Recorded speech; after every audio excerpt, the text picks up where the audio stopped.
Bismillahirrahmanirrahim. Assalamu alaikum, students.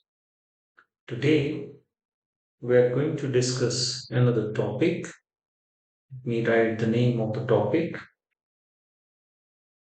conductors and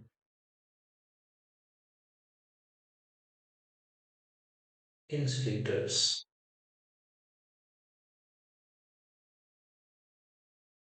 This is our today's topic. Now we classify materials mostly into three categories. One kind of material is called conductor. Another type of material is insulator, and there is one more kind which is called a semiconductor. For example, copper is a conductor. An example of a conductor, there are three examples.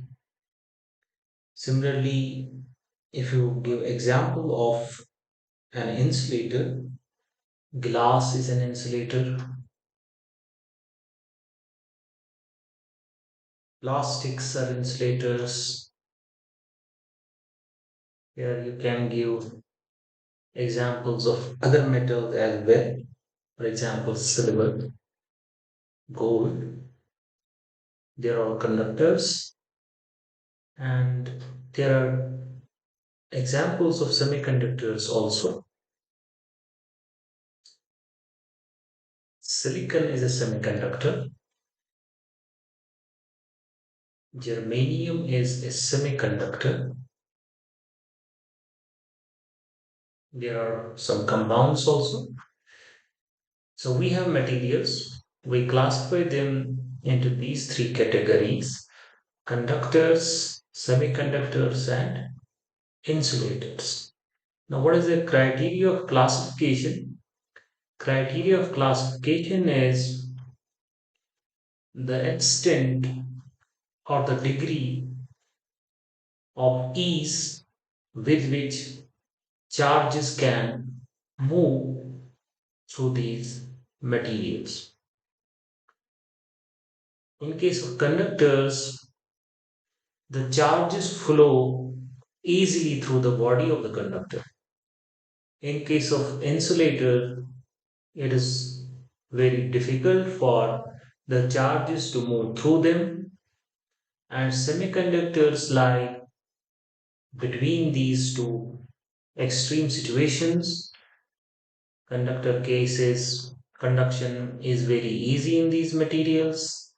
Insulators cases, that charges don't move through them under most circumstances, and semiconductors are moderately conductive. That means if you use the idea of resistance, conductors have least resistance, insulators have large resistance, and the resistance of electrical resistance I'm talking about.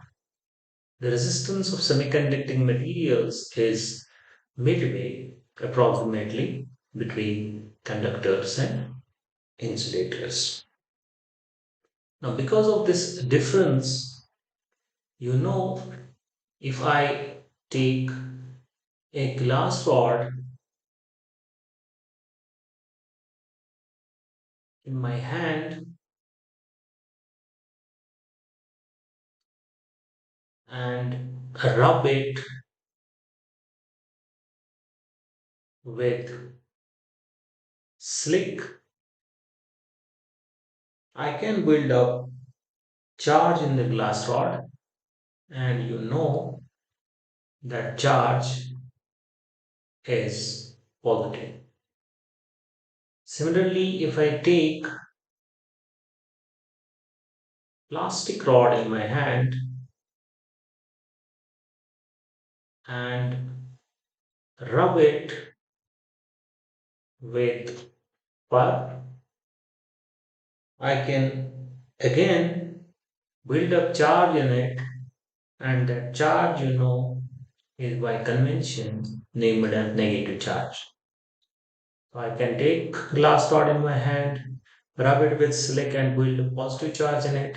Similarly, I can take plastic rod and rub it with fur and build up negative charge in the plastic rod. But if I take a copper rod, which is a conductor, in my hand and rub it with slick or fur or any other material, I cannot build up any charge in it.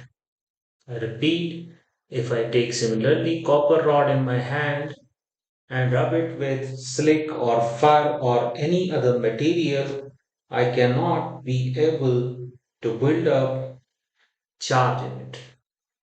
Why so? Let us first discuss this experiment. If you take a isolated uncharged copper rod, so it has no excess charge, it is neutral. Now, what you do, you hang it with some thread that is insulating material. Then what you do, I take this charged plastic rod. This is my plastic rod which I have previously charged. By rubbing it with fur, now it has a negative charge. What will happen? What will happen? By that I mean, is there any interaction between this charged plastic rod and this uncharged copper rod? It appears at the surface that there will be no interaction, but there will be interaction. If you do this activity, you will see there is attraction between the plastic rod and the uncharged copper rod. So we have, let me use this color, we have an attraction. Similarly, now you again do this experiment, take this uncharged copper rod, hang it with some thread, then bring you near to it the glass rod which you have previously rubbed with slick and it is positively charged. What will happen in this situation? Is there any interaction between this glass rod which is positively charged and this copper rod which is uncharged? There is also interaction in this case, and that interaction is also attraction. So here we have an attraction. Now, what is the explanation of it? How this attraction is created between this uncharged copper rod and this plastic rod, and in the second case, between this uncharged copper rod and the charged glass rod. See what happens when copper metals are formed. That means when that solid is produced, how that solid is produced, copper atoms come together to form solid copper. What happens when atoms combine together to form the solid copper? Their outer electrons do not remain attached to the individual atoms but become free to wander about within the rigid lattice structure formed by the positively charged ion cores.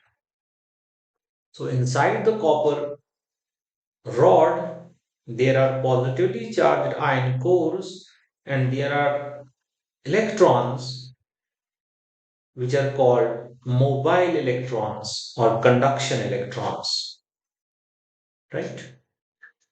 Now, the positively charged ion cores are heavy, so they are immobile, but the conduction electrons can move through the body of the copper. So, here what happens, the negative charges in the plastic rod push the conduction electrons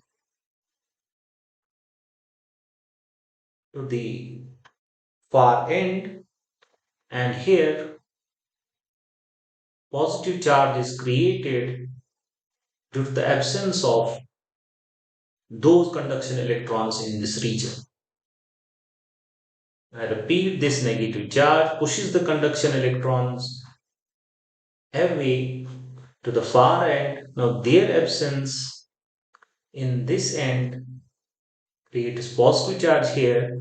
So, there is attractive force between this positive and this negative charge.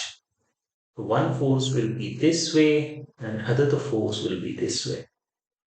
So, that's why there is attraction. In this case, there is opposite motion of the conduction electrons. What will happen in this case? This positive charge brings those conduction electrons from the far end to the near end, and their absence in the far end creates here positive charge, and there is attraction between this negative charge of these conduction electrons and the positive charges in the glass rod. We get the attractive force, right?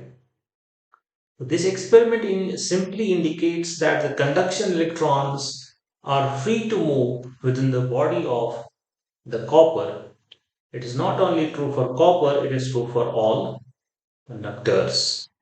So, in case of conductors, the charges can move freely throughout the body of the conductor, right? That's why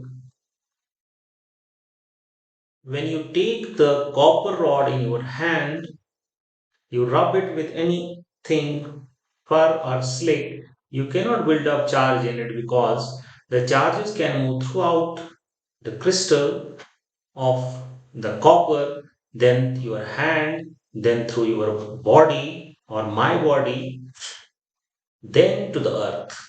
So there is no build-up of the charge possible if I take copper rod in my hand directly without using some insulating material. Now, if I hold this copper rod with some insulating material, for example, plastic or some other material, then I can build up charge in it. Because then charge cannot move from the copper rod to the plastic, then to my body, I can build up the charge in the copper rod, right? So, conductors are those materials in which charges can move freely throughout their body, but the charges in the insulators like plastic or glass, they are static. They cannot move throughout the body of the insulator, just like the positively charged ion cores inside the copper rod, right? Now, the distinction between these conductors and insulators comes more quantitative when we consider the number of conduction electrons available in a given amount of material. In a typical conductor,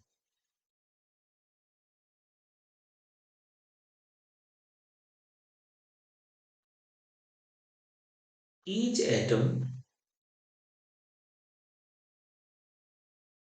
may may contribute one conduction electron, one conduction electron, and therefore there might be on the average about 10 raised power 23 conduction electrons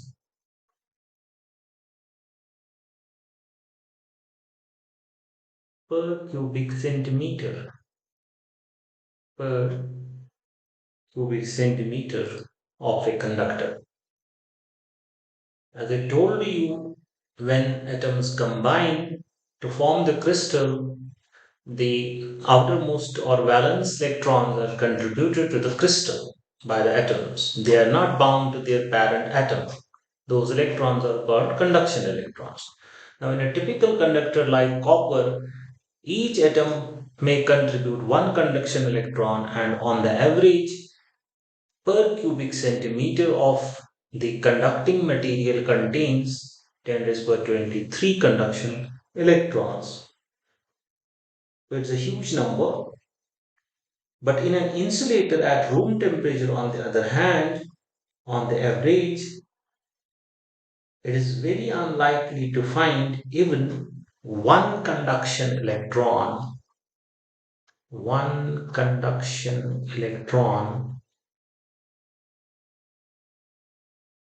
per cubic centimeter.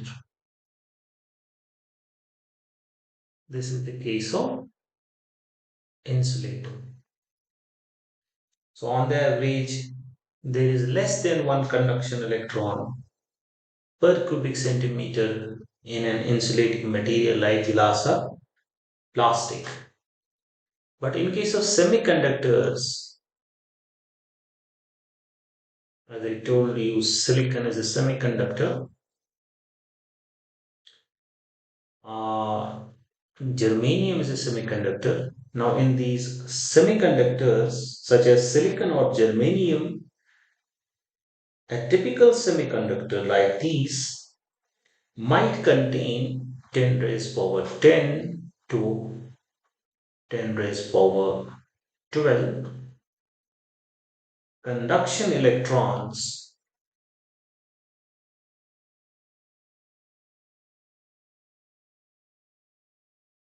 per cubic centimeter. 10 raised power 10 to 10 raised power 12 conduction electrons per cubic centimeter.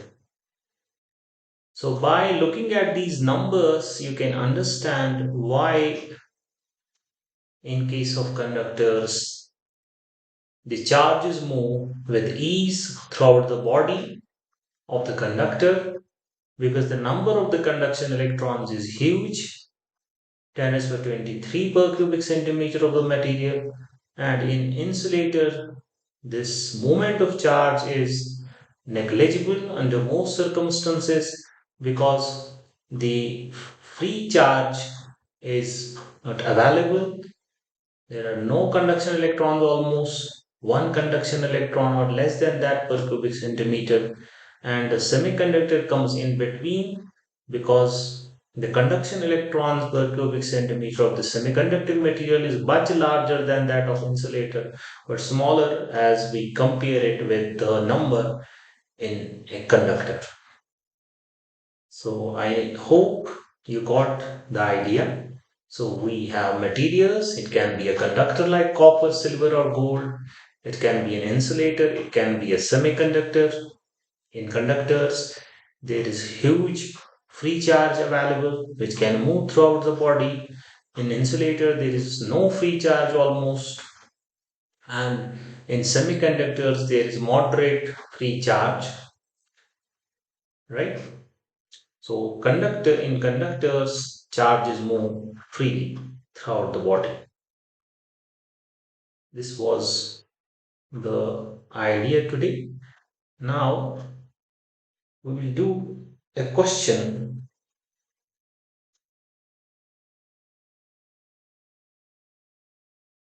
on it. Let me write this question first. I name it question one. Question says an electric charge Q is placed on a metal object.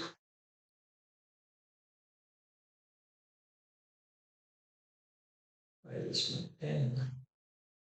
On a metal object. How does the charge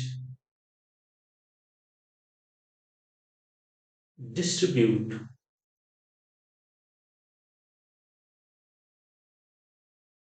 itself on the object? An electric charge Q is placed on a metal object. How does the charge distribute itself on the object? Now, what I taught you today in this lecture, from that you can easily answer this question. Since metal or object is metal and metals are good conductors of electricity, as I told you. So when I place this charge in this metal, the mutual repulsions of the individual charges that make up this charge Q cause them to spread out over the object's surface in order to be as far as possible. I repeat, metals are good conductors of electricity, so the mutual repulsions of the individual charges that make up this charge Q cause them to spread out over the object's surface in order to be as far as possible. So therefore this Q is distributed over the surface of the object, right? This is the answer. Let me write another question. Let me use this color. Call it question 2. There's two parts. Part A. When two objects attract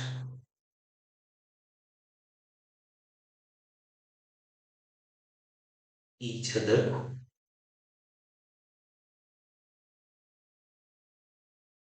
electrically,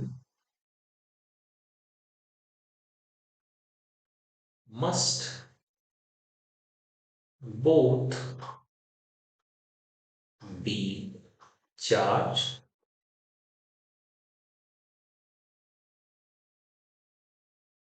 Part B. When two objects repel each other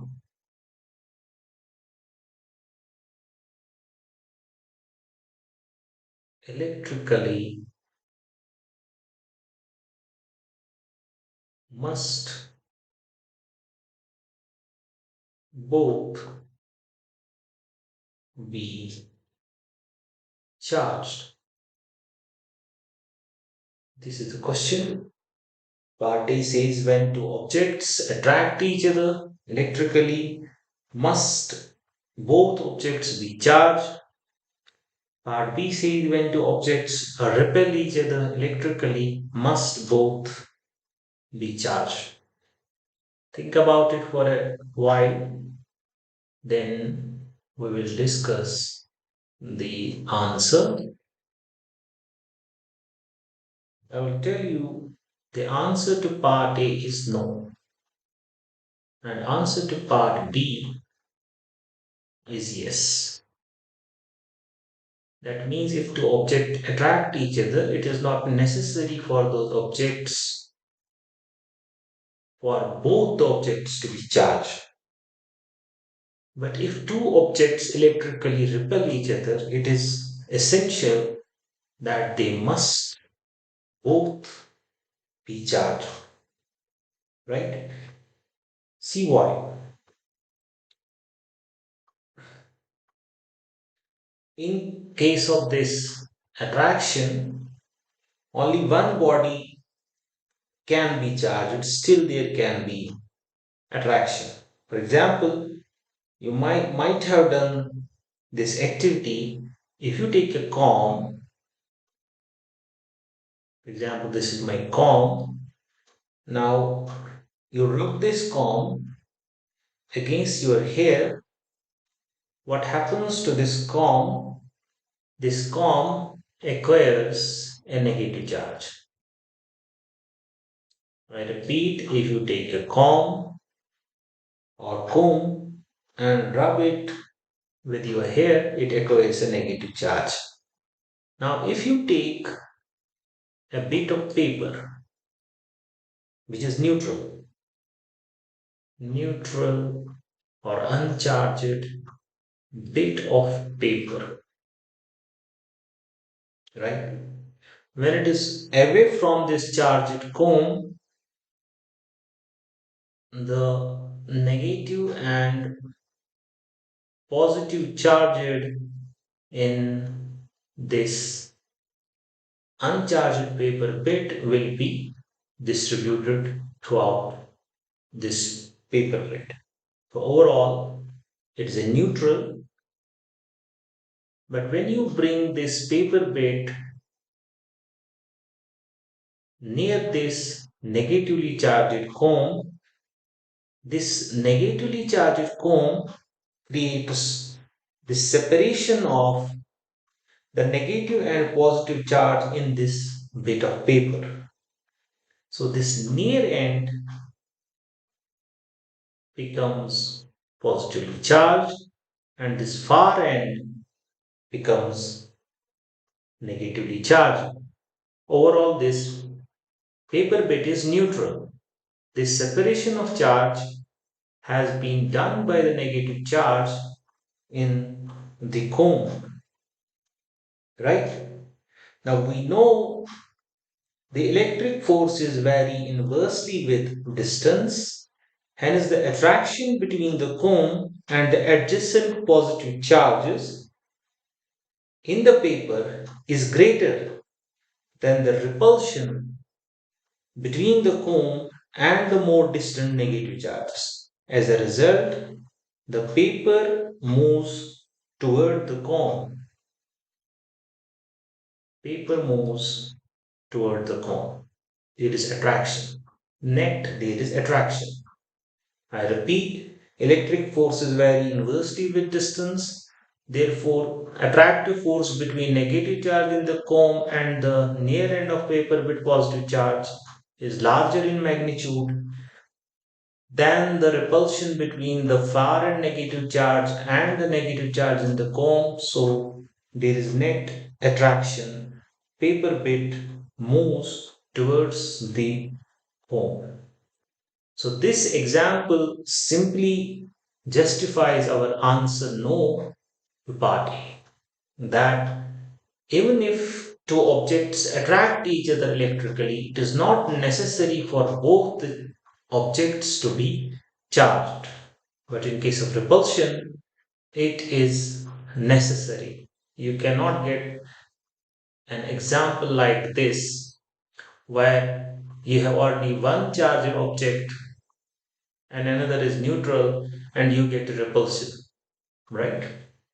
So the answer of part B is yes. Now you need to understand here in case of part A, the example which we uh, explained that only a small amount of charge separation can occur in this way and only very light objects can be picked up by this cone like this small bit of paper, right? Because the charge separation will be small, right? So this was another question. Now I give you another simple question as homework before ending this lecture. I call it question 3, and this is homework for you. Do it at home. So question is simple. An iron atom has 26 protons in its nucleus. Part A. How many electrons does this atom contain? Then part B.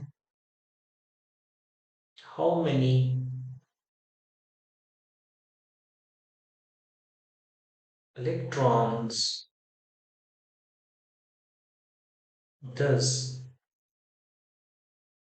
the Fe3 positive ion contain? I repeat the question. An iron atom has 26 protons in its nucleus.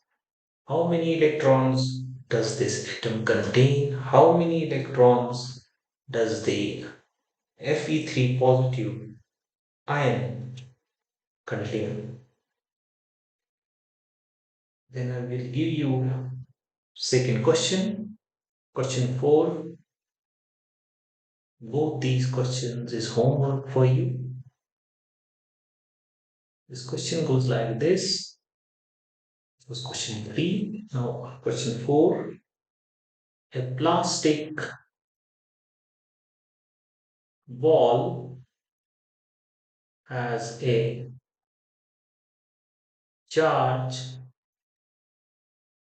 of plus 10 raised power minus 12 coulomb.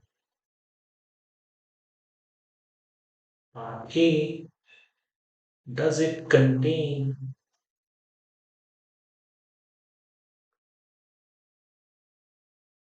an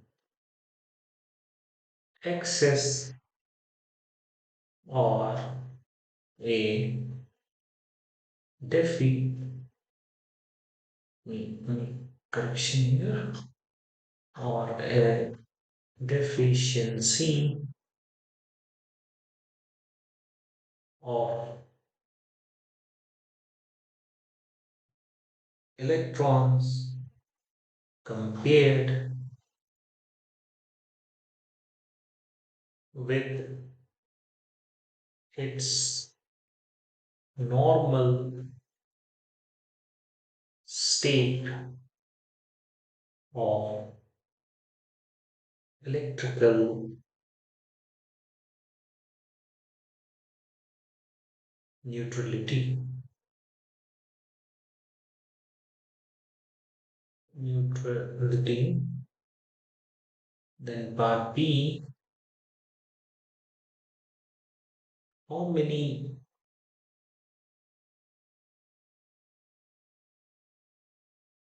such such electrons are involved?